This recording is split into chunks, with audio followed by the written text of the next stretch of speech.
This week I sat down with legendary Flash game designer John Cooney. Legend. John has made so many Flash games that his Wikipedia page is the only one with scroll bars.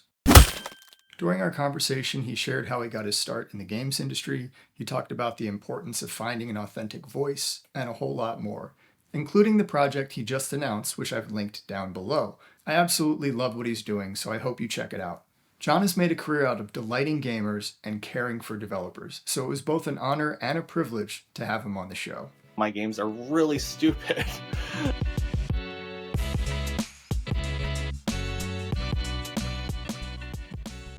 All right, so welcome to Bacon and Games. Today I am joined by Mr. John Cooney. You may know him as jmtb02, or the guy who's made an awful lot of the Blue Elephant games. John, thanks for joining me. Yeah, thank you. Yes, I did make a lot of Blue Elephant games, and thank you for inviting me on your channel. This is awesome. This will be fun. I've got a whole bunch of questions. I don't know if we're going to get to all of them. We'll see what happens. I thought we could start maybe just giving the audience a little introduction to who you are and why they might know you. Crap. This is hard. It's a lot of things. So maybe starting from the beginning. So the beginning of my career was really interested in Flash games and ended up becoming a Flash game developer, and it was working on all these little tiny Flash games throughout college, and realized very quickly that people liked playing them. I released a game called Baller Vamped way back in the day, and it took off in a way that I never expected. It was when the BBC picked it up and put it on their channel that I was like, Mm-hmm. "Oh crap! Maybe I'm a game developer. Maybe I'm making things that has an audience." But I I started making Flash games, and then shortly after, I joined Armor Games, which was a fledgling studio and website at the time, um, and helped Armor Games throughout their entire process of like booting up as a studio, but also as a website. And then joined Congregate a little bit later, and then rejoined Armor Games in the later years to help their publishing side, and became eventually their CEO, and was helping a lot of game developers and really awesome studios just create really great things for Steam and console and Mm-hmm. everything else. So I've been in the game industry a really long time on many different crazy things, and most recently like I've been on this crazy endeavor to launch my own studio called Wonderful Elephant, Mm-hmm. and to go back to my roots and just create really awesome tiny little games that are could resonate with a new audience. So that's been my focus recently. It's been all of this over the course of like 15, 20 years. It's been a Yeah. pretty crazy ride so far. And for those of you who might not know, somewhere in that long lineage there, John and I had how many years? What year did you join Armor? Was it 2019? Well, rejoin Armor rather. Rejoined, like I originally joined Armor in 2007, but rejoining I think it was 2019. That's what I was thinking. So Yeah. we did about 4+ years there together, I think. Yeah. Um, and you actually, so you hit on the first topic really that I wanted to get into was, how did you get into the industry? You and I are about the same age. We both Mhm. started playing with Flash in the early 2000s. We came up in the Newgrounds, Armor Games, Congregate, that scene. And I remember putting stuff up on Newgrounds in particular, and then seeing the work of so many other developers and having that, oh, holy cow, like I'm so far behind, or this person's so much better than I am. And I remember thinking, I wish I knew more about how these people got to where they are, because it can be, and I can only imagine how much worse it is now for people getting into the game scene, Yeah. because there's so many more games now than there were in the early 2000s. Mhm. So, I mean, I know you covered some of it, but can you maybe, are there things that stand out as, you know, I don't want to call them failures or anything like that, but Sure. like moments on your way to where you are today that were either humbling or surprising, stuff that a new developer can maybe connect with more than someone who's been doing this for 20 years. Yeah, for sure. So when I was a young developer and I was really excited about making games, like the thing that I always chased was what was working at the time, and Mm, just emulating it, making it, like trying to all I cared about was like score. Like I wanted that score to be high on whatever I was launching. I wanted Right. it to be successful. I wanted there to be this moment of I wanted it all to flood back to me as like this positive feedback. And if you're chasing that, that's a really challenging thing to chase Mhm. because one, you're chasing whatever's already been successful and there's very little room behind that unless you're iterating or making it better. But secondly, it's a fool's errand because the more you chase it, like you're chasing it alongside like five or six others, and now you're competing against all these other people who are chasing it too, and Sure. it really doesn't work. So for me, in my like a lot of the mistakes I made in my early time in games was chasing the things that have already been built. Mm. And what I realized, and it took 3 years. Like this was not a small, quick process, but in 3 years, I had learned that what I think people are looking for in games is they're looking for a voice. They're looking for someone Mm. who believes in what they're creating, that is a strong, passionate thing towards their own work. They're not Mhm. like chess. Like there's been 5,000 versions of chess, and every version of chess has been made already. And you don't need to reinvent chess because it's Right. chess. Like you don't need to build the same thing everyone's been building, but you can build something that is different and your own and special. And it takes and I think every developer goes through this. Like when we go through the initial stages of just trying to build and create, we're just trying to create something that works. Mhm. But we ultimately need to start shifting towards something that is our own and is special and is different. And especially when we if we ever get to it, like talking about marketing and the general like premise of building games in a marketable sellable state, like it's really important that we create our own voices. So Mhm. that was the hardest thing for me is it's just hitting that point of like I gotta build for myself. Right. And yeah. I love seeing you do that, and I love seeing that in your upcoming project, which we're gonna get to.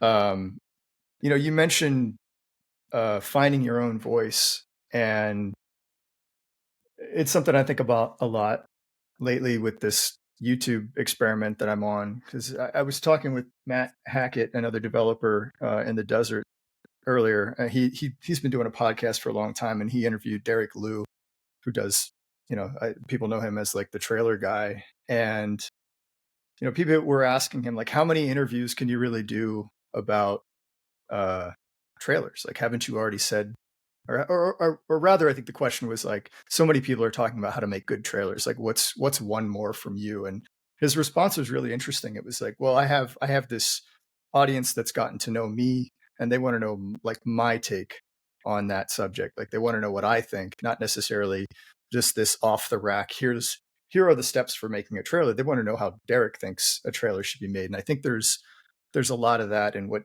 you're saying about game development. Everybody likes, or not everybody, but a lot, or at least people watching, like games. But more than that, they like connecting with an individual and seeing their take on games. So I think, yeah, man, I think this stuff that you tapped into in all of those wild array of Flash games. And by the way, I was going through your games on Armor yesterday as a refresher, Mhm. and I came across your Scribble games, which I remember from from way back in the day, and it wasn't until yesterday that I put it together that those were your games. You've made so many Yeah. games that I've forgotten which ones are yours. But I wanted to ask you, because I think this ties into your point about finding your voice. Is you've got, I don't know how many Flash games you've made, but they're wildly different from one another. And Mhm. in the Flash era, it was making Flash games in a way was almost the same as just prototyping, because they were kind of quick to make, and you threw them together, you put them up on Newgrounds, you got immediate feedback, and to some degree you get that on Steam, I think. But I think that cycle is a lot slower. The games take a little longer to make. The feedback takes a little longer to come back to you. And I guess I wanted to ask, maybe it's like sort of a two-parter. It was like, how did you When you were coming up with a wild idea in the Flash days, what made you think this is the one I'm going to pursue this week, this month, whatever? And then I guess the second part is like, what's the version of that today? Is there a version of that today? Yeah, it's a really good question. Uh, It's a tough so one. I know. back, I'm sorry. it's a little bit of a wormhole here, but I Let's back in do the it. day, Flash games were very quick to iterate. You Hmm. could think of an idea in the morning. You could come up with a pretty rough prototype by the afternoon. And then if you put enough energy and elbow grease into it, you could potentially even launch a game on some portal. Hmm. And I did that several times over my career of starting in the morning at like 5 or 6 in the morning with an idea, getting it to a point where it felt good by noon, and then just polishing it and launching it by 4 or 5 o'clock in the afternoon. Wow. And and a lot of the technology and framework of Flash allowed for that. And it was Hmm. also, there was an audience that would be receptive to it, which is very different from now. Like, Sure. we don't have the Flash game audience of now, which the Flash game audience was really built around this ubiquity of this Flash plugin where anyone could go to this website at any point and just magically this game would load and work. Yeah. It didn't require any download of like Steam or the Hmm. Epic Games like launcher or anything like that. We made games, we would put them on Newgrounds, Armor Games, Congregate, wherever, Hmm. and those websites just made them magically available then and there to millions of people. And that was just kind of how we operated. There wasn't deep QA cycles. There was no like Steam currently, like a lot of developers using Steam. It requires multiple days of checks and balances that um, your executable is working. It's working on Mac and PC. If you're doing a Hmm. Linux SKU, that's working on Linux. And if you have achievements, it's wired up correctly. Like back in the Flash game days, there was none of those checks. You Right. just uploaded a game, so there was a lot more freedom in just pursuing these crazy ideas because like the risk was so low if you failed. If Right. you there was no $100 fee to create a SKU on Right. on Congregate, but with Steam there is. And so it was a very different environment. And so for me, a lot of the risk that came with these crazy ideas was just like a lot of that was diminished. So you could just kind of go off of these crazy whims that you had. And Hmm. so for me, to answer your original question with a 5 minute dialogue, This um, is why we get along, John. I do it too. it was all about, I always had a laundry list. Like there's Hmm. always just this. I have like a piece of paper. It's not an actual piece of paper, but it's a piece of paper in the back of my mind of Hmm. really interesting ideas that I want to pursue. Hmm. And you keep that list in the back of your mind and you keep just iterating on it in the back of your mind. You're always like, okay, I want to make a game about cars, but all the cars drive backwards and they all have rocket launchers. And then you just start thinking about that and you're like, okay, well, what if the rocket launchers don't shoot rockets? What if they shoot something else? And you keep that list just going in the back of your mind and just always are iterating on these interesting ideas and concepts. And eventually you get to a point where there's going to be one idea that is so special and crazy in your mind that you have no choice but to try to put it out there. Like you get Yeah. so obsessed with the idea that it's just like, darn it, like I have to do this. And that's where a lot of the concepts I worked on came from. It's just this obsession, this crazy idea that has been iterated so deeply in the crazy list in my mind that I have to do it because I'm so passionate about it that I'm so and I found that those games more than ever than the like I need to remake chess again. Like it's Right. always the games that are always so passionate and Yeah. burning in the back of my mind that are always the ones that are most successful. I love that answer. You and I spoke with hundreds, who knows, of developers in our time in Armor, and you spoke with many more at Congregate, I'm sure. And I always used to ask when speaking with developers that got through the first couple of gates is like, why is this the game? Like, tell me why you're going to spend years of your life on this. You're going to bet the the alternative of earning maybe more at a less interesting job or whatever. Why is this the thing that needs to exist? And look, nothing against developers who are like, well, I saw a market opportunity, and so I took from this and I made this thing, and I think it's a viable product. Like, that's certainly one approach, but we were always looking for developers that, because I was hearing that, playing those conversations back in my head as you were talking. Those were the developers that we wanted to work with, because they were making something that they were certain needed to exist. No one was going to make it but them. And you get such inspired product. I don't want product sounds too stiff, but you get such inspired work, games, whatever, results out of somebody who's making something that, ideally is commercially viable as well. But Right. the drive behind it is like, this just needs to be, you know. Um, you and I talked a lot about, um, while we were at Armor, trying to figure out the to crack the code of the small scale project, how to make that a sustainable living. Because it's small games tend to come with smaller price tags. Because the player expectation is lower for, say, a half an hour game than a Stardew Valley or whatever. And as a publisher, you bring a lot of value, but you also bring overhead. And as an individual, maybe you can make the smaller price point work, but then you're wearing way more hats. And so, where kind of in all of that is the solution to the only way I can put it is maybe taking the Flash experience, that Flash game community experience that you were talking about, and sort of scaling it up to like the adult the adult viable model, which I think is maybe what you're, and I don't want to put words in your mouth, but maybe what you're attempting with your current project. If you want to talk a little bit about that and maybe connect those dots for us, because I think that's kind of what's going on here, but correct me if I'm wrong. Yeah, so for a long time, I've been really curious about how the Flash games model could work in in the current modern game space. And so a lot of the challenges of the modern game space is that a lot of the games that are being produced right now that succeed specifically on Steam. I'm going to talk about Steam for a moment. We can talk about Sure. consoles later, but I'm going to talk about Sure. Steam just for the context of this conversation. A lot of the games on Steam that are the most successful are AAA games.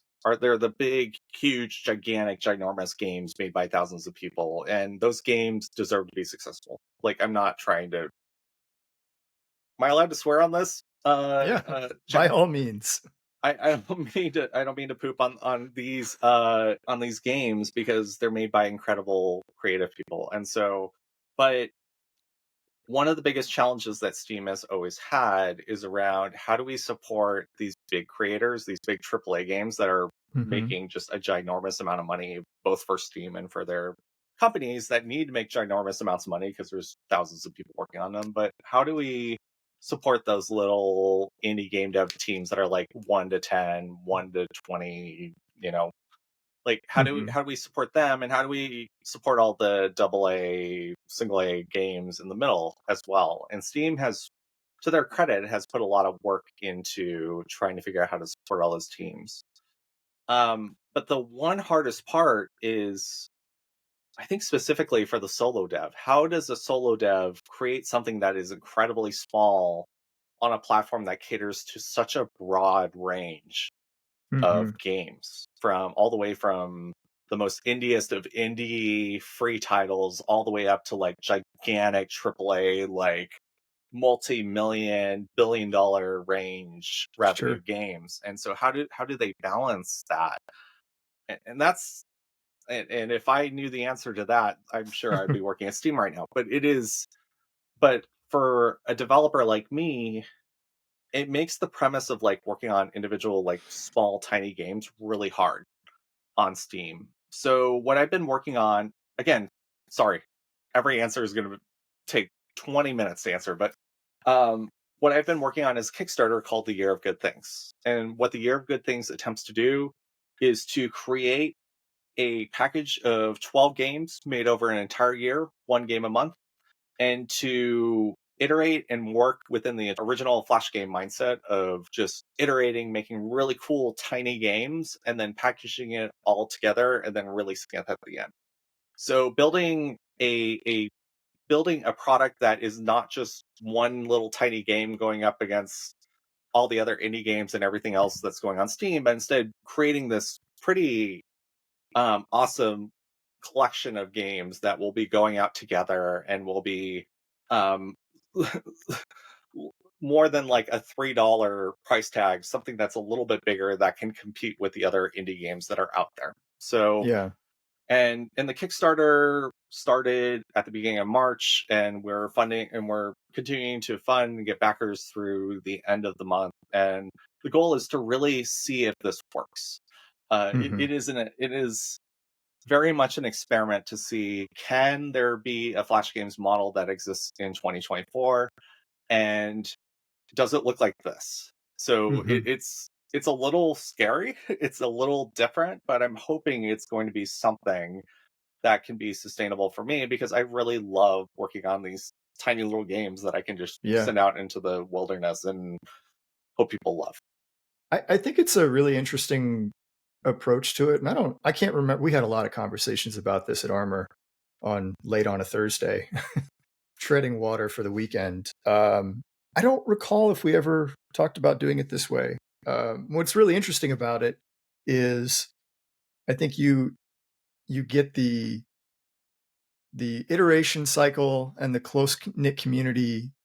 Like you get that feedback loop out of having people in Discord and connecting to them through the Kickstarter campaign, and that monthly release cycle, which again is already scaled up quite a bit from what you were doing in Flash, but way smaller than anything people are doing on Steam.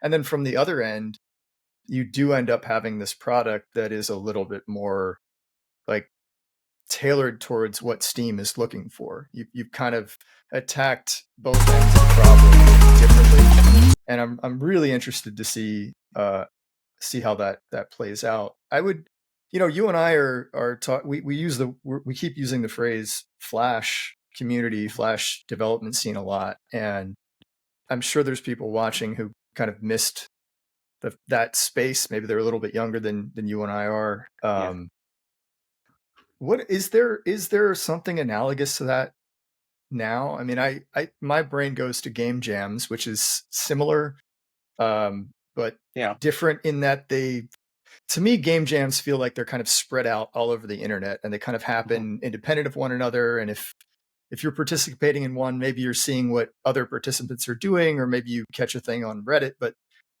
Flash was, at least the Flash game community in my mind, was yeah, centralized to half a dozen websites. And we all kind of knew each other, and you kind of saw the same game pop up in multiple places, usually just in a different order, depending on who yeah. sponsored it.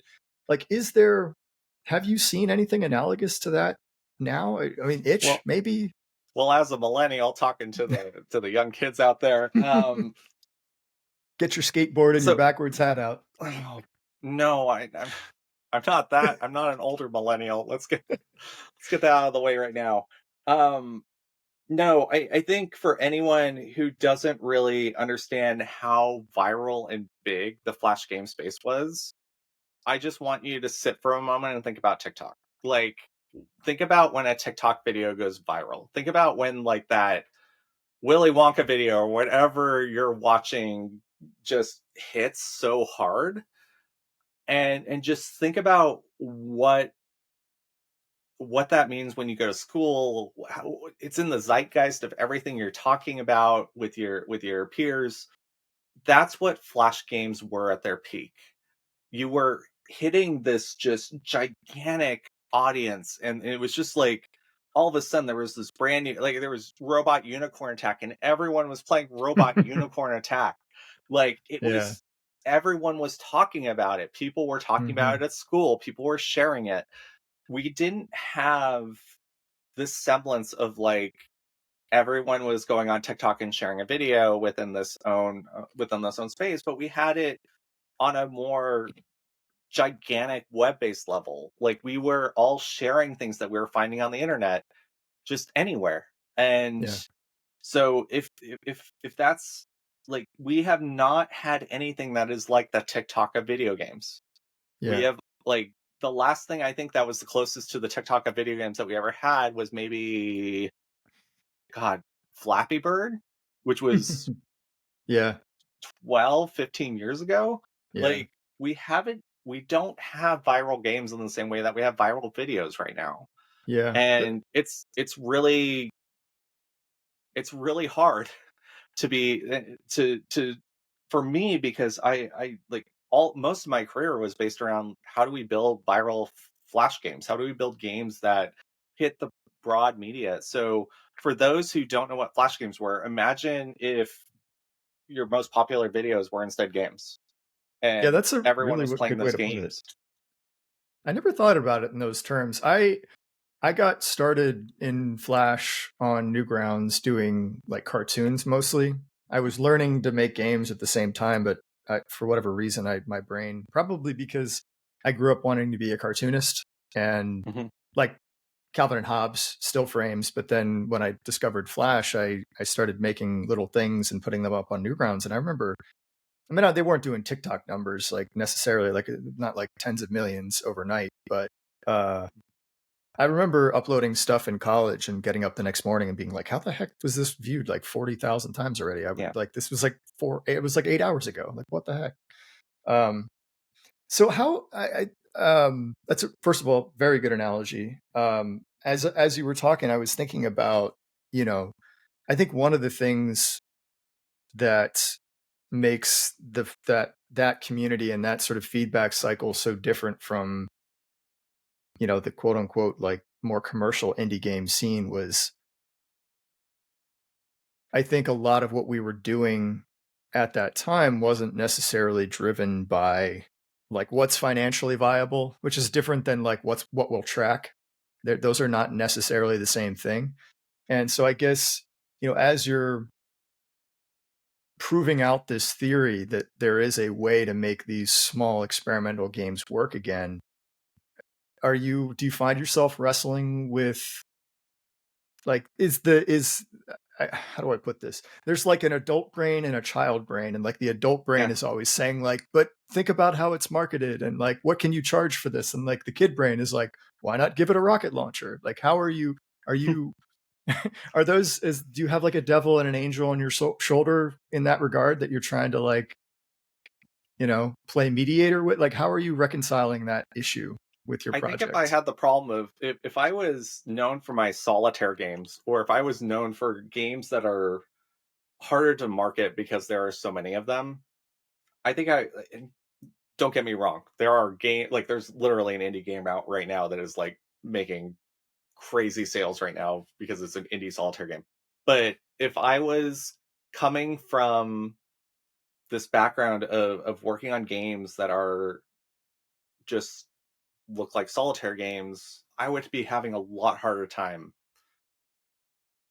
in trying to market what I was building. But I think it's a lot easier i for me, and this is something I feel very privileged to have, is the games I work on are very silly. They are very Yes, they are. dynamic. They have a lot of visual brightness. They Hmm. are games that look better in movement, and they're very gifable, and they many of them have this very cute little blue elephant guy in the middle of it, and all of that is very marketable. And putting a Hmm. jetpack on something suddenly makes it more marketable, and so embracing that silliness is Hmm. really a lot of the marketing that goes into my games. It's just like embracing something really stupid and unapologetically stupid, Yeah. and just working on it, and supporting it, and presenting it as it is, and also just embracing it and not apologizing for it, Mm. like not apologizing for the kind of games I want to make. Yeah. So for me, it's a lot of it is thinking about I don't want to make games that have been made 1,000 times. I want to make games that are special and different, not because I want to like stand out from everyone else, but because they're the games that I want to make, and I am the only person who can make this game, and that's a really big special thing and an opportunity for me. And I think a lot of game developers should also look at it that way, that we all come from different places and different backgrounds, and we have different ways of exploring design in games. And one of the biggest opportunities is just to stop and think, like, what opportunity do we have as us as individuals? How do we best express that as art? And so for me, I've always tried to embrace that, even though my games are really stupid. Like, I'm sorry, I'm trying to make a really Well, beautiful I don't metaphor or like or story here, but like my games are really stupid, but I'm not apologetic to that. Like, I really know. Well, love the things that I create and I you, stand you, behind sh- them. you shouldn't be apologetic, and I think stupid is a little bit reductive. It's okay for you to say it. I wouldn't be okay with others saying it. I think what you're trying to say is that they're very like they're eclectic, and I like that about your catalog. You know, you've got like a Tyrannosaurus Rex running on a treadmill, a hedgehog getting flung into the stratosphere. You've got Yeah. elephants doing stuff elephants never do. And then you have some more, like the Scribble series is like a little Scribble and Ball, and a couple others are a little bit more. I don't want to call them standard, but they're not as like, whoa, what was the dude on when he made Yeah. that kind of a game. Are there? I'm kind of curious, and Mhm, this isn't one of those questions I actually know the answer to. Some of these are, because we've mhm, had these chats before. But uh, are there are there games in your catalog you find when you run into somebody in the real world, or maybe mhm. even just like on a forum, that they're like, oh my god, like this is the game I played? Is there one or two that stand out more than others to you that you hear more often? Yeah, almost always it's this is the only level or achievement unlocked, which are these really silly games. Achievement Unlocked is this game that was sort of in response to what was going on at the time. Xbox was putting in achievements on their platform, and people were trying to figure out, are achievements good for games or bad for games, because it makes you play games in a very different way. And so there was the internet discourse was, of course, with games horrible and all over the place. So I decided I was going to build a game where everything you do is achievements, just to see what happens. And then This is the only level was a game about building one level, and then each time you play through the level, something's a little different. So maybe like there's a block in the wrong place, or maybe when you push a button, it opens the door, but the next time you go through the level, it closes the door. Maybe there's spikes falling from the ceiling. Like each time you play through it, it's a little bit of a different experience. So it was a little bit of an exploration of iterative game design.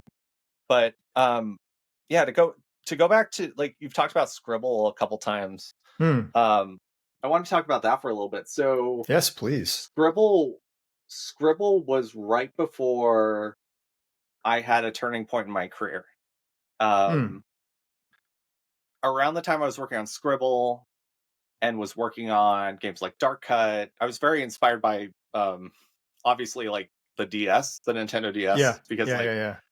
I think the Nintendo DS had some drawing games where you could like connect the dots Hmm. on the because the Nintendo DS had a stylus that you could draw on the screen. So Right. really interested in that kind of design, but applying it to web games. I kept like up to that point of working on like Scribble and all these other games. I was not really building games that I thought were for me. I was really kind of building games that were I thought might get successful on Newgrounds or whatever. Like I was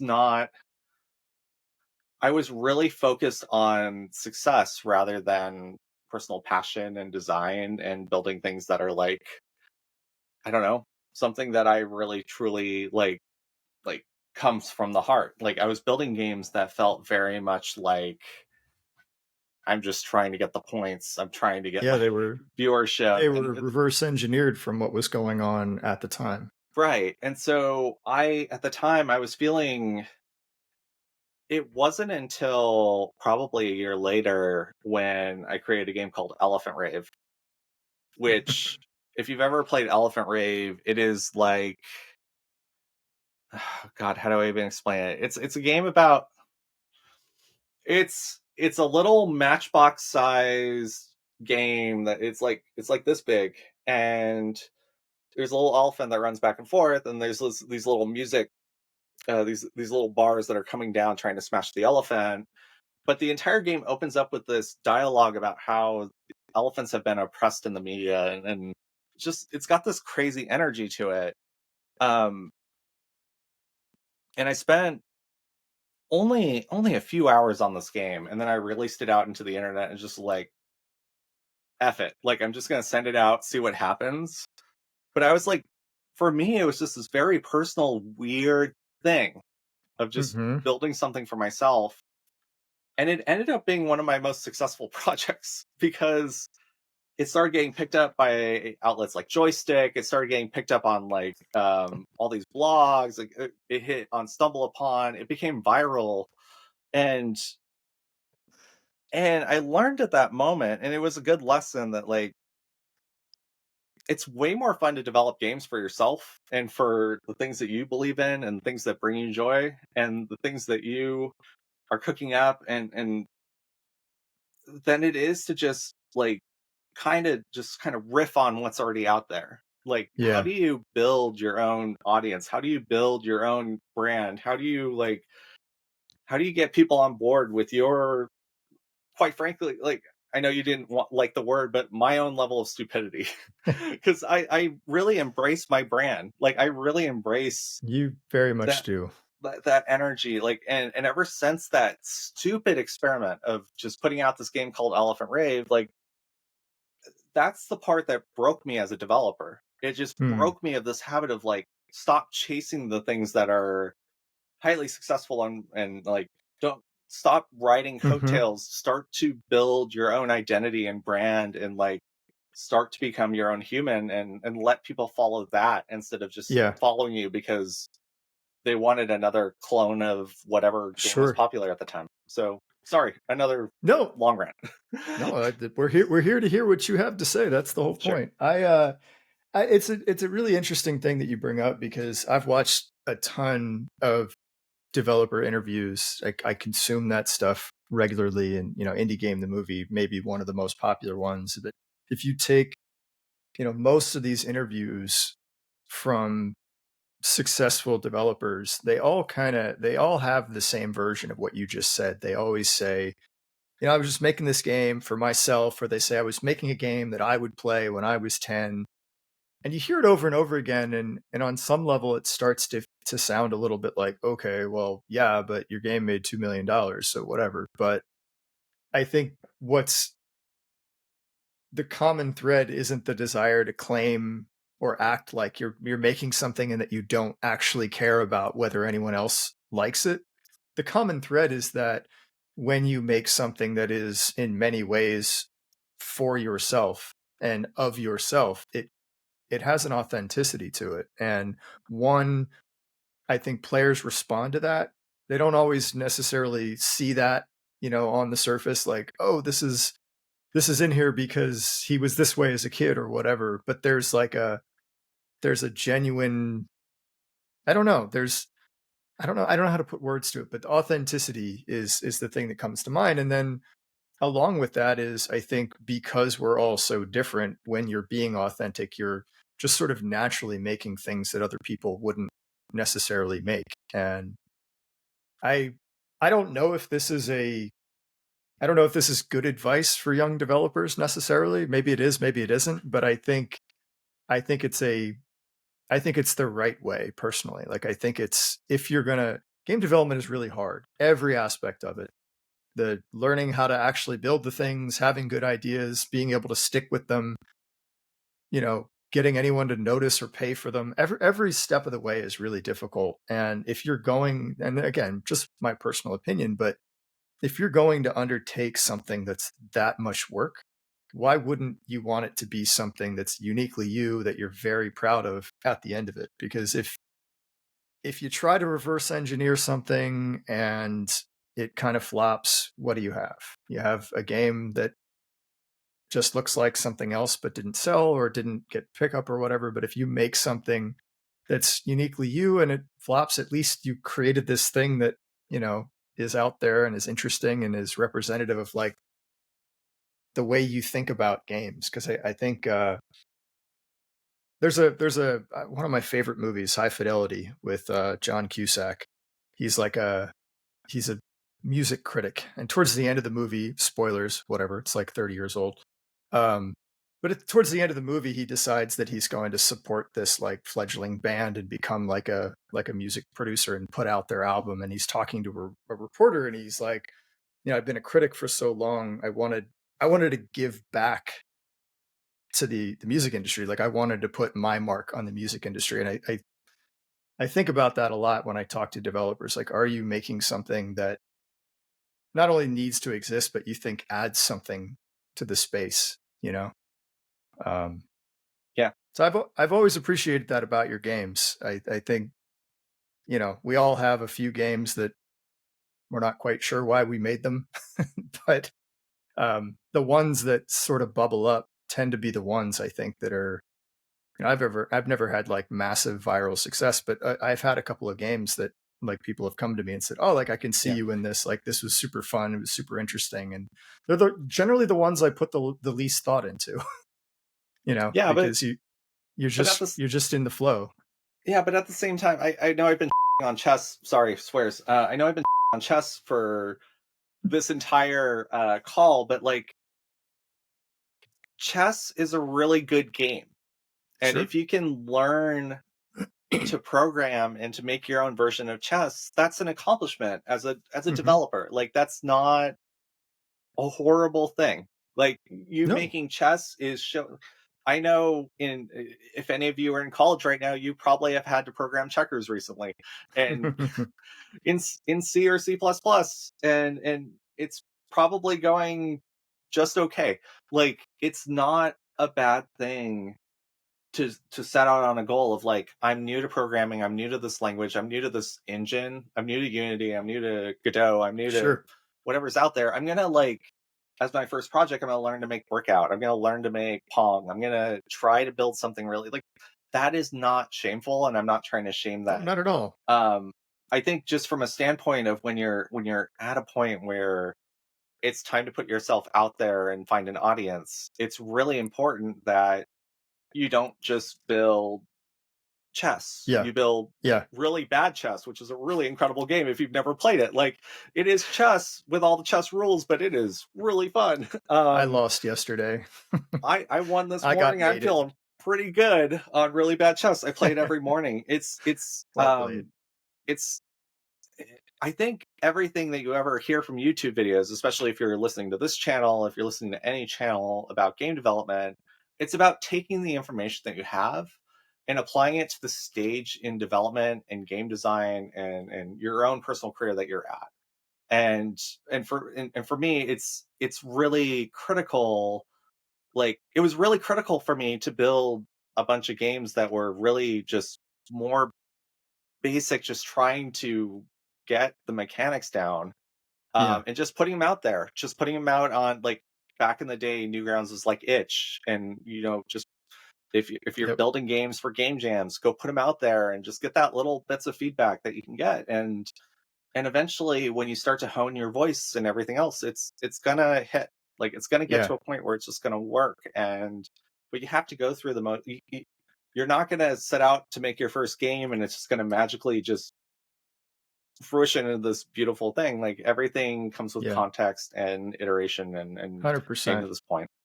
I'm glad you made that point of clarification. I actually have a video I haven't put up yet, but it's based on the question I think we probably both get asked all the time is how do I get into making games? And my stock answer is what you just said. I always tell people it's kind of like a three-step process. So step one is like pick a game that you know really well, Frogger, Breakout, whatever, and make exactly that. And the purpose of that first step is to allow yourself not to worry about game design, to not be to just be able to focus on like, can I make this thing move? Can I make this thing bounce off the paddle? Because learning to program or learning, even if you're building in something like Scratch, where maybe it's visual scripting or code Mhm. blocks or whatever, that part of it is it's a different muscle than the game designing part. The creativity of inventing mechanics and testing whether things are fun and whether they read as what you intend them to, and like, are is the player having the experience that you're hoping that they have? Those are two very different muscles. So that's phase one. Phase two is then, I always say, once it's working, go back and, rewrite it, recode it, refactor it, clean it up a little bit, because by the end of your first project, you're going to look at the stuff you did on day 1, if it's day 30, and go, what the heck was I thinking? This is absolute garbage. And that's so step 2, phase 2 is your opportunity to kind of, like you said, put the choices you've made in constructing your project into context and make better choices. And then phase 3 is like, okay, it's breakout, but now what if, like, I changed the gravity? And that's when you start to invent mechanics, and you start to take these things that and are now working, and you understand why they're working, and you understand why adding a thing might cause problems down the line or whatever, and make it your own. So I think that's a really important distinction. There's absolutely nothing wrong with making things that are out there. I still do it to this very day. Every time I learn something new, um, but when you're attempting to express yourself, that's when, maybe going out and just making solitaire is not not the best way forward. That's a really good point. I appreciate that. Yeah, I think I want to. I guess the question I'd really like to ask next, and this is not meant to be judgmental in any way, but cool. you I and love I, questions that start with that. we'll just pause and let the audience finish gasping. No, you and I both come from a strong publishing background. We know that space. We know a lot of people in that space. So, not that getting published would be easy for either of us, but we have a leg up. Mhm. You went the Kickstarter route, and I'm curious what went into that choice, because there are a lot of phone numbers you could ring up and probably get money a different way. So, what about the Kickstarter approach is the best way forward for this project? So to start, I would not recommend a Kickstarter for a lot of people, but I would recommend Kickstarter for Spit those take. who have spent any amount of time looking at what goes into a Kickstarter. I think if you go in with the right attitude towards, like, a Kickstarter is not like, I think when people think about Kickstarter, they think about some random GoFundMe that took off on the internet to like fund someone's, sorry, very America here, but like someone's medical bill, or like something that happened, or like Sure. someone in need, and it made like, like $500,000 or whatever, and they think, oh my goodness, like Kickstarter is kind of like a GoFundMe that can magically just make a ton of money. Hmm. But in reality, a GoFundMe, or God, a Kickstarter is requires a lot of the same kind of planning and thought and process that launching any other video game has. You have to think about the marketing plan. You have to think about your audience. You have to think about where that audience is. Are they willing to back? How big is that audience? How are you going to market to them? How are you going to market to the audience outside of what you're working on? How are you going to deliver on the promises you make in a Kickstarter? Like, there's a lot of those inherent challenges that come with a Kickstarter that you Hmm. don't necessarily, especially get with working on just a straight, launch something on Steam for $15-$20. But there is a lot of overlap. And the pathway to Kickstarter is a little more complicated in some ways, but also it's got a lot of benefits. So if I was to go out and seek investment from a publisher, it would require me going out and talking to probably 20, 30 publishers, which is what I Sure. hear a lot of developers do. Um, it's going to require negotiation, emails, and try and pitch whatever I'm working on. It's going to require them to see this big return that's going to justify their rev share and what they're doing. It's also going to have to um, makes sense for them to support through their marketing services? Does it resonate with the other titles in their portfolio? Like, there's a lot of hangups. And for me, when I started down this path of, hey, I just want to spend a year making 12 really cool little games, it doesn't really fit the portfolio of what a lot of publishers are working on. It Hmm. just doesn't look like anything they're working on. Like, you look at what Devolver's working on, they're working on these really beautiful standalone, Sure. interesting mechanic games, and that's true across a lot of other publishers as well. You're like Armor Game Studios is working on a lot of cool games.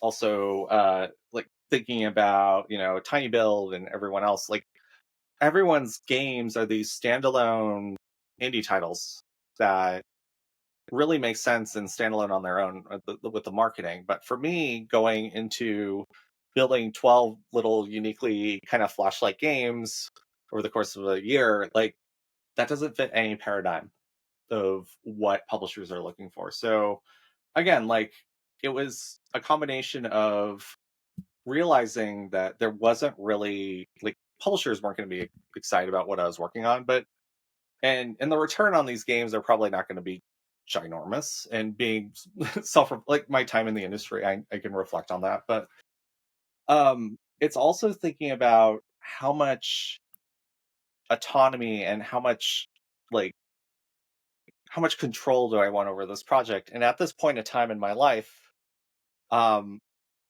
I kind of want a lot of control to just do some crazy shit. Sure. And that's where I am in my life. And after doing a lot of other projects where there wasn't a lot of control, I feel like I just this is a very personal, passionate thing. And so that's where Kickstarter felt like a really good fit. Hmm. It's gonna be this is hard. Like, the amount of work that's going into this Kickstarter is really hard and distracting from me actually producing these games, but it's Yeah. ultimately what will enable me to be passionate and both and kind to myself in the way that I want to build the things that I want to build. That's great. I appreciate that. Being kind to yourself. That's actually my sign off is a reminder to be Yeah. kind to yourself and to be kind to others. And it's the be kind to others is, I think, a little bit more obvious. Being kind to yourself tends to be a little bit harder. We worked real hard to build a culture at Armor Games that gave people the space to like feel the things they felt and deal with the things that were like not diminish the things that they were going through and remember to take breaks and like it's I think that's an often overlooked part of certainly part of game development, but I don't think it's Yeah. specific just to game development. It's just specific to living is remembering to like I think for a lot of people it's easier to uh go the extra mile to take care of someone else before you remember to do that for yourself. So I'm very glad to hear you putting that into the formula here, John Cooney. Good for you, Yeah. buddy. And I think the last thing I would call out is I really miss my audience quite a bit. Like, I have this established audience from the Flash game days. And I worked on the Elephant Collection with Armor Games, and the Elephant Collection Hmm. was 10 of my original Flash Elephant games all in one I'll drop a compilation on link down Steam. below. Thank you. Um, and YouTube patter. after working on that game and not connecting with my audience for like over a decade, like, they were still there, just Yeah. being like, "We're waiting in the wings. Are you coming back?" And I'm just like, "Hot damn!" Like, it was. It's also just this project, The Year of Good Things, is very much a return to being close to my audience, and just I've been spending every day in the Discord with my audience and on Twitter and or X or whatever you want to call it. And I am just feeling like there's just a lot of love. There's just a lot of love Yeah. both ways of Well, these that's people who have stuck around, but also, like, I'm a developer, and God, you guys are awesome that you're here even after a decade, and they're there. They're just I mean that's evidence of that authenticity we were talking about. Like there's no shortage of games. I think there was something like 14,000 games launched on Steam last year. I don't know the numbers, but it's I think it's in excess of 1,000 per mhm, month, which is ridiculous. And that's not even including stuff that's going on outside of Steam. And, in order to build a connection and one that lasts through decades, I mean, you have to have a unique voice. You have to be able to meet them on whatever level they're connecting to your games through, I think. I had jotted down here under, I had a section here I wanted to talk about the wide variety of games that you made, which we did. One thing I didn't get to was like how you manage the relationship with your audience, because I think in the Flash days, a lot of it took place in, comments on websites. This Mhm. was pre-Twitter, pre-YouTube, possibly even. Um, how, what was that? I mean, how did you experience that relationship in the early days? And like, I guess it sounds like it's coming back through Discord and Twitter, but like, what was it like then? What's it like now? Yeah, so back in the day, it was it was AOL Instant Messenger and Of Hot course. and MSN Messenger and Hmm. ICQ and all these different chat clients, Yahoo Messenger, all these different. Half You the just people exist. watching just went, "What the hell is ICQ?" I know. I'm sorry. That's okay. I loved it. I can Just see we're how. just the olds that are talking now, but maybe something everyone's more familiar with, like message boards, like you like Reddit. I think it's the most modern version of a message board that still exists, and like although the message boards are tied up into subreddits, like there used to be message boards all over the web where you would just connect with the folks that you were excited about talking to. And so for me, I had a message board that was just my games, and so people Mm, would show up. But I think the modern version of that right now is Discord, and hmm. having a Discord channel where people can just hang out, like-minded folks who like your games and share your energy into what you build. And so for me, a lot of it is happening through Discord right now, which is a relatively new thing for me because again, I'm old. Um, but I also but for the longest time, my life has been on Twitter. And I've always been on Twitter because I really like I really like the idea of just blasting information out into the stratosphere and just and and having folks just kind of join this bandwagon of like folks who just want whatever stupid things are coming out of my brain to also enjoy that on Twitter. Like it just extending the way you look at games and extending your like your philosophies on games into your Twitter channel or TikTok or wherever you Tumblr, wherever you're Sure. at, and just extending that brain and that culture into your channel just really it allows those folks to still be living in your games even though you're still working on your Hmm. next game. You're still working on the thing that comes next. You don't have a next game for them to like play and experience, but you're Right. letting them just kind of like share that space with you and just kind of get your get your brain thoughts and just kind of dig into that. So that's a real bad answer, but like it really No, is about it's like it's about extending what you're doing in your games through to your channels and not the yeah. other way No, around. absolutely. It's not about just like hi wish list and subscribe to whatever game. Like Right. people don't care about that. People care about your energy, they care about your passion, they Hmm. care about your like the fire that's in you, and like they probably are following you for a reason because they see that Yeah. fire. And if you're not bringing that fire to the channel, it's just like you're just another like you're just shooting more Right. garbage into the sun.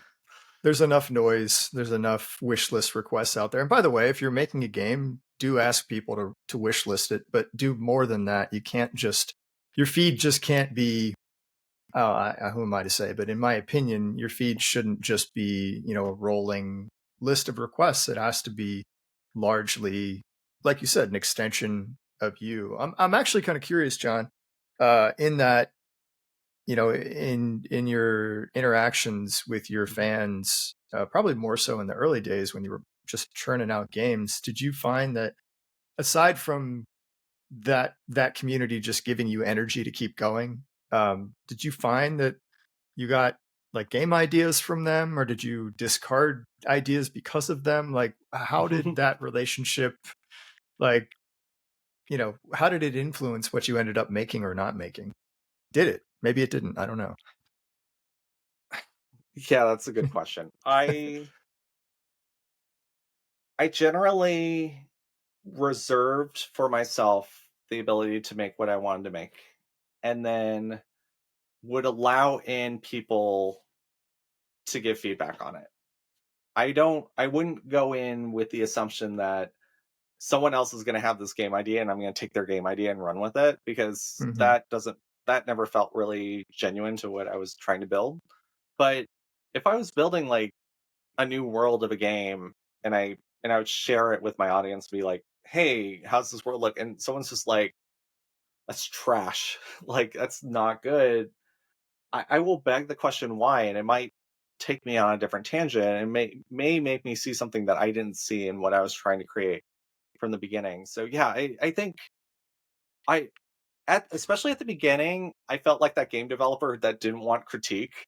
I was like, "All my games are perfect. Why would I need critique?" And Sure. then as I got older and fussier, I found that critique was actually a really healthy part of my design, and just allowing people to be like, level 16 sucks, dude.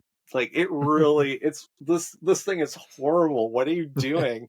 And allowing that process and just being like, okay, so why is it horrible? Letting people say, all right, I hate these spikes. And I'm like, why do you hate the spikes? And the hitbox is horrible. What are you doing? And just like, even though it hurts to hear this information because you create Yeah. something and you have to change it, but allowing yourself to grow a little bit of extra skin to just Mhm.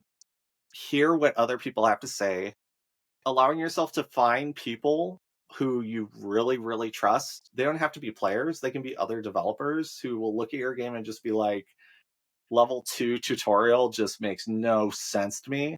And then not getting offended by that Yeah. information, instead saying, okay, why? Why does it not make sense? It makes you Right. such a better dev, and it makes you Yeah. much less cocky and dumb when you have this ability. But I think you can still hold on to the things that are important to you. Like for me, it was really important to hold on to vision and hold on to what was special about this game. And if the main character was like a platypus, and I was really excited about this platypus, and I had this backstory for this platypus, I'm not going to let someone come in and just be like, shouldn't be a platypus, it should be a donkey. Yeah. And it's just like, no, no, like it's this is the character I like, and this is like holding on to those things are really important. So Yeah. it's learning to embrace the change that you need to make your game successful, Hmm. rather than saying no to everything, because not only is it easier, but you think you're protecting yourself, and it feels so much more protective if you just say no to everything. But like allowing yourself to be vulnerable to the right things is so critical to games being successful, and saying no to the things that preserve your vision and what you're trying to create is so important. Yeah, those are really good points. One, being able to like growing that skin and being able to take and on some levels crave feedback, because at the end of the day, you do want people to be able to have some semblance of the experience that you're hoping for them to have. And if you've built a menu that they don't understand, or you're sending them signals that are zipping over their heads, like, you as a designer, you should want to know those things before you ship. The other thing that I would add, and we talked about this a lot with our developers at Armor, is um, developing an ability to ask the right questions of people that are giving you feedback, because a lot of times, you gave some very specific examples that I think you can kind of take at face value. So, hey, the hitbox feels like wrong.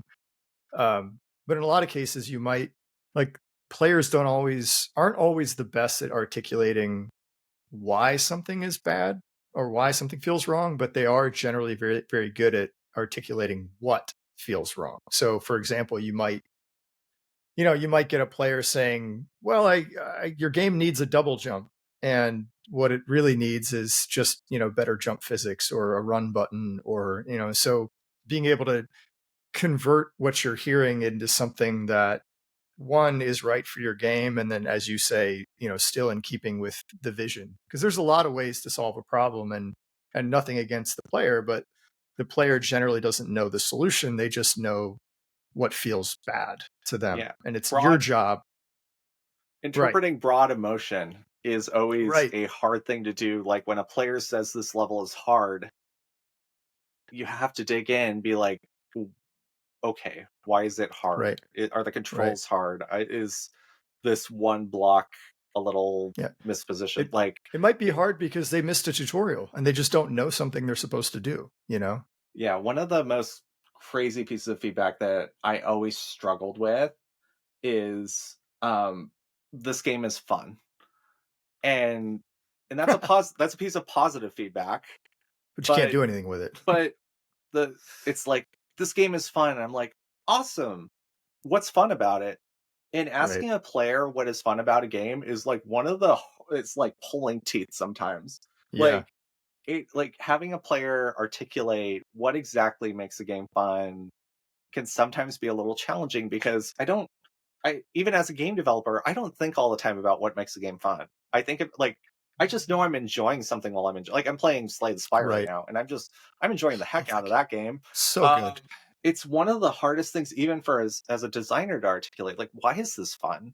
Like Slay the Spire, intrinsically, if I'm looking at it, I'm like, there's not like fun, whimsical thing. There's no big explosions and things going on the screen that I generally articulate as fun, but like I don't know. I'm enjoy. It's like, what do I enjoy? What are the things that bring these little like? It's the broader enjoyment of the greater meta, and then how do you Mhm. structure the game and how they feel. But it's like all the little things that people are also looking for. Like, are like okay, you enjoyed this. I made this game where you're this emu who is running through a time loop, and you have to spawn more emus into this time loop, and people would be like, oh, this game's fun, and I'm like, well, why is this fun? Like, this seems like a lot of work. And they'd be like, I don't know, it's just kind of fun. It's very interesting. And I'm like, what's interesting? You start digging into these different words. It's so Right. fun is this very challenging thing to always find in games. Yeah. And sometimes you just need to like accept that a player just said, oh, this is fine. You're like, great, awesome. And there's times you just Yeah. want to dig in. It's like, well, what is going on in this game that makes it so fun? Like what is working here that didn't work in the last 7 games I worked on? So it's always this fun like player communication.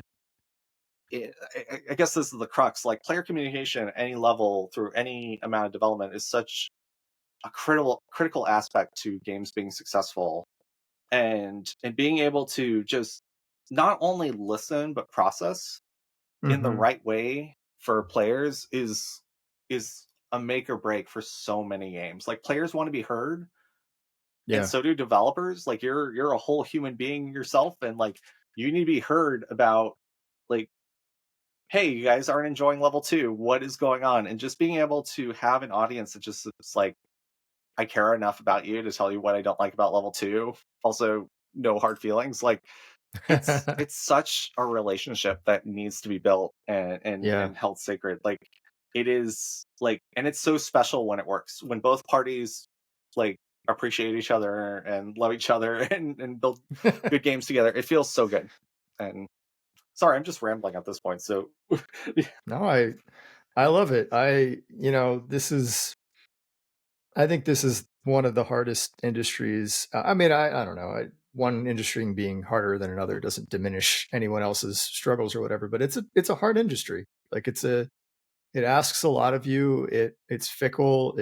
It rapidly evolving. Just like any other large group of humans, there's bad actors, and it's just it's a tough place to be in. And I think what you're getting at is, whether you're saying it intentionally or not, is it goes to finding ways to stay in such a difficult space, and that the things that come back that are good, those relationships you build, and those connections you get with your when a player gets your game and like responds to it, has the experience that you kind of crafted for them, and sometimes when they don't even, but they still enjoy it, like that's kind of the payoff, and that's like the reason to go back. I'm a heavy golfer, thus the shirt. And it's a hard game. It's got to be one of the hardest games. It's an individual game. If it goes poorly, you're there. That's it. It's you. There's no other way the day has gone poorly except for you. And we always joke. There's like the last hole on the 18th. There's always like a great shot or a great putt, and you're like, all right, I'll do this again. Like there's that thing that like the golf gods send you to bring you back.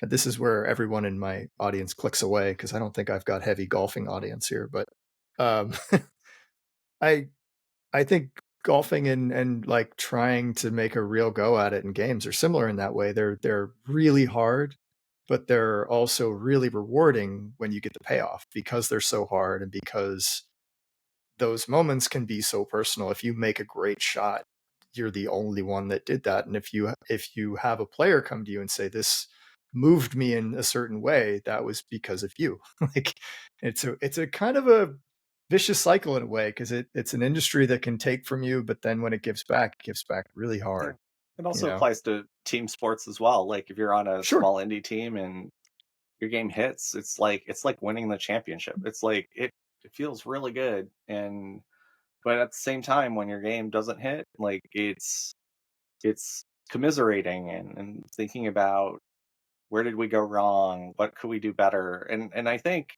where I'm not all about sports metaphors, but if we were to um, just align for this moment, I feel that what game developers and folks who play sports where we really align. I mean, it's all games at the end of the day. Sports are games, right? Sure. But it's about what can we do better the next time?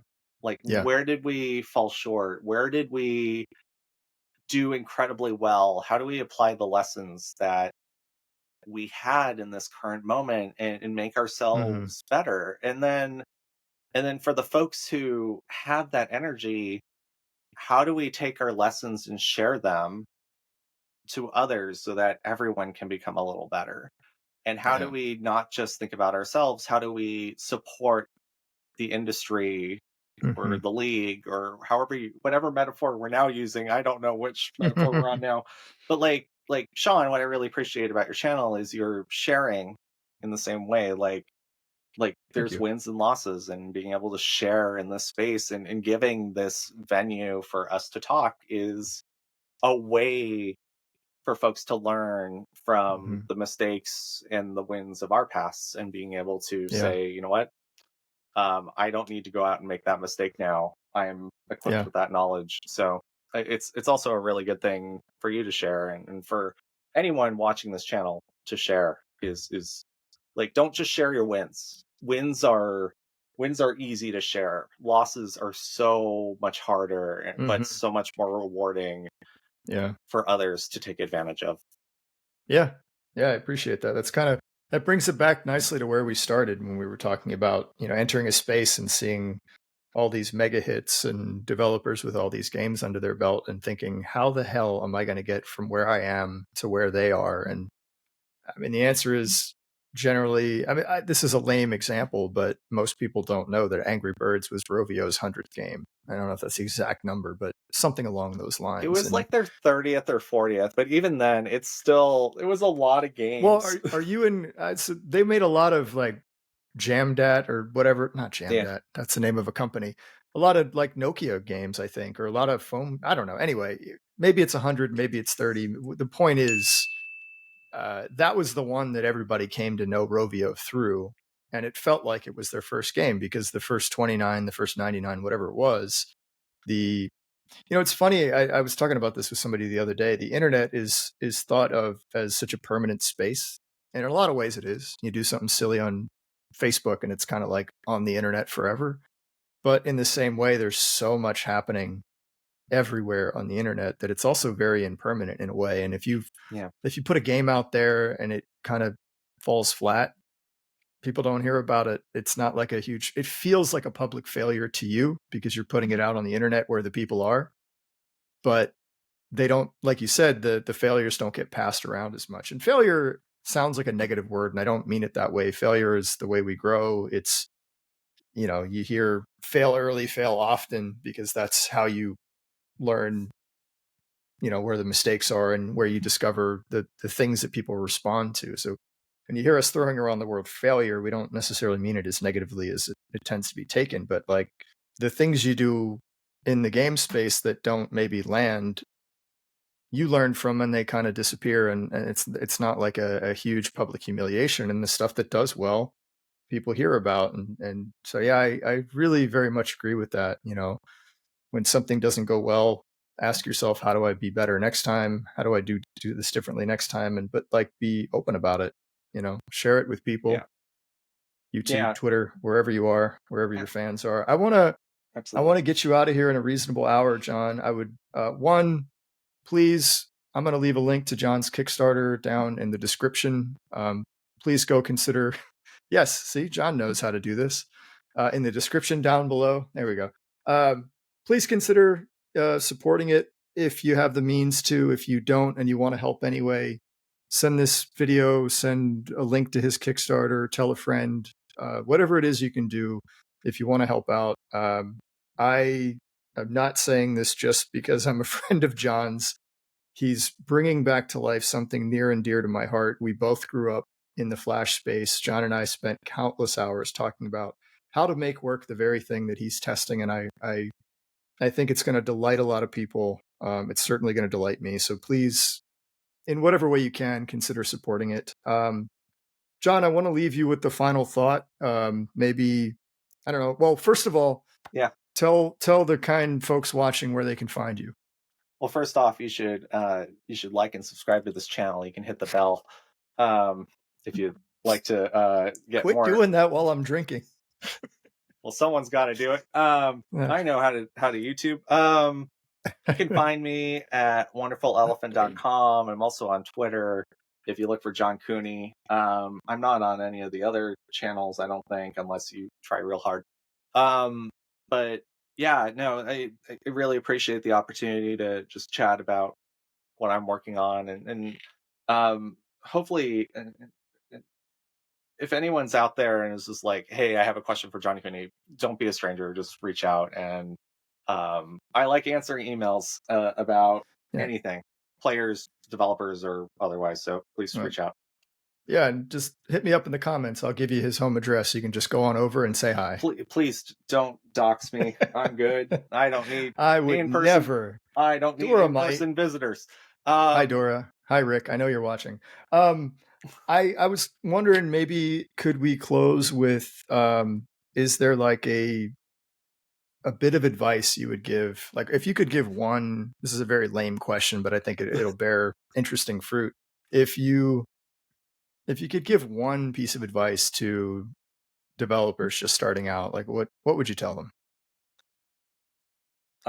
Maybe a piece of advice that I felt early on in my days, and it took me a while to get over. I'm a competitive person.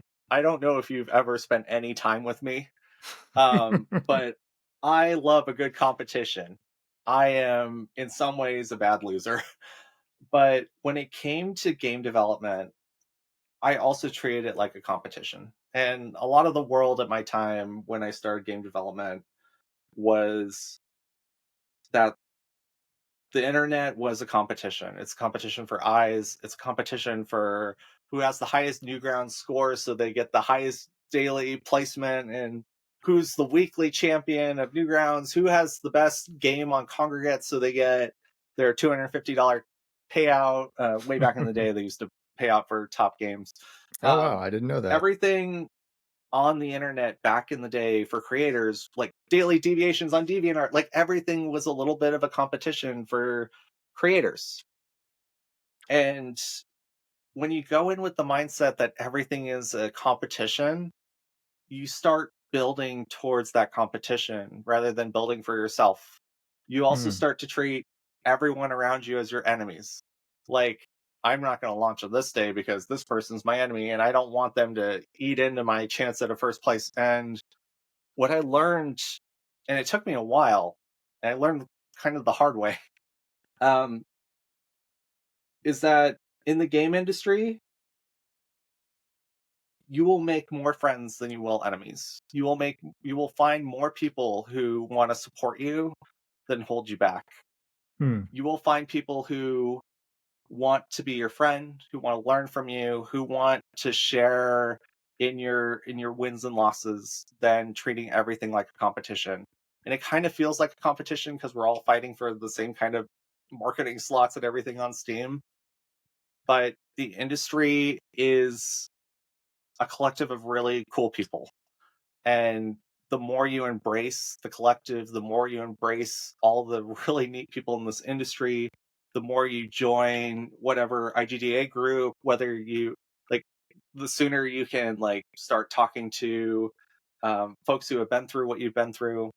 Embrace this industry and thank them for Hmm. giving you those steps towards your next success and help others find their next success. Don't treat everything like a gigantic competition because it will get you nowhere in this industry. I hope that's some I bit of information that means something. I think that's very, very sound advice. Well, John, thank you so much. I really appreciate you setting aside time to share all this with us. I hope we get to do it again sometime. Yeah, we'll do this again. This was really fun, and I'm sure I have lots of other stuff that I can Well, share in the future. we'll revisit this after Kickstarter project is funded and things are out there, and we'll have Cool. more to talk about then. Thanks, Cool. John. Thanks, Sean. Bye. Take care. The Year of Good Things is a year-long subscription to 12 brand new games chock full of all the spontaneities, wild creativity, and love that came from an incredibly awesome era of games. Hi there, my name is John Cooney. I'm the creator of amazing games like Achievement Unlocked, This Is the Only Level, Hedgehog Launch, Exopath, and so many others. I was also CEO of Armor Games, worked at Congregate, and was raised in the Newgrounds dev community. I miss working on Flash games, and maybe you do too, or maybe you're just that kind of player who just loves these incredibly tiny, interesting ideas that we can work on together. So here's how it works. For the next year, I'll be developing and releasing a new game every single month. During that month, you'll get opportunities to check out the development, give input, and vote with the community on what comes next. Along the way, I'll be collaborating with other Flash game devs, artists, and musicians. There will be some smaller games and other surprises along the way too. At the end of the year, you'll get a copy on Steam with the launcher for all the games, and you can keep them forever. If you're a part of the original Flash culture, welcome back. If you're brand new to all of this, we're happy to have you here as well. Let's make this year the year of good things.